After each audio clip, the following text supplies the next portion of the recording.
如果你有啲阿爸阿媽幫你買落去舊保單，你記得要 check 下呢三樣嘢喎。首先第一樣嘢啦，就係你嘅保單到底係月繳定係年繳？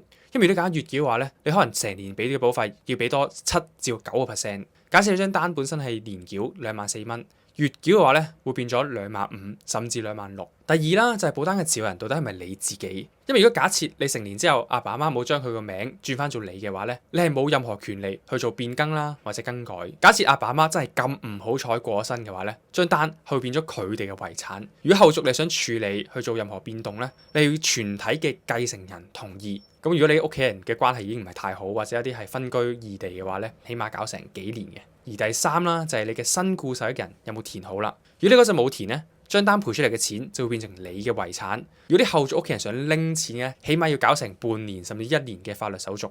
如果嗰時係簡單填咗阿爸阿媽嘅話咧，你將來嘅另一半都可能因為呢樣嘢而同你屋企人咧係有爭執嘅。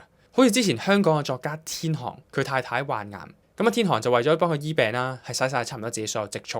結果佢太太賠出嚟嘅保險金咧，係俾佢阿爸媽全部拎晒。咁所以管理好你嘅舊保單，其實就係管理緊你同你屋企人嘅未來。